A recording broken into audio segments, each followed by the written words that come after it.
ਲਓ ਜੀ ਤੁਸੀਂ ਬਣਾਓ। ਅੱਛਾ ਇਹ ਮੈਂ ਬਸ ਦਬਾਉਣਾ ਕੁਝ ਨਹੀਂ ਦਬਾਉਂਦਾ ਚੱਲ ਰਿਹਾ। ਚੱਲ ਰਿਹਾ ਮਗਨ ਫੇਰੀ ਜਾਓ। ਐਕਟਿਵ ਹੈ। ਹਾਂਜੀ ਦੱਸ ਸੁਗੰਧ ਦੱਸਣਾ ਸੀ ਨਾ ਪਹਿਲੇ। ਦੱਸਤਾ ਹੈ।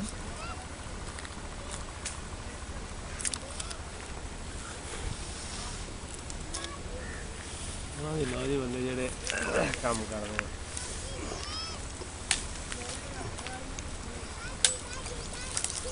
ਤੁਸੀਂ ਤਾਂ ਜ਼ੋਨ ਇਹਦਾ ਹੈ ਜ਼ੋਨ ਇਹਨੂੰ ਐਡ ਨਾ ਤੇ ਹਾਂ ਅੱਛਾ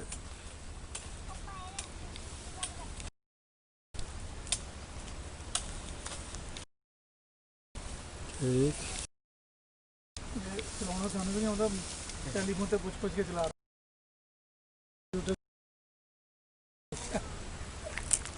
ਕਸਾਈਆ ਤੇਰੀਆਂ ਤਸਵੀਰਾਂ ਚਲੇ ਜਾਣੀਆਂ ਲਾਹੌਰ ਕਸਾਈਆ।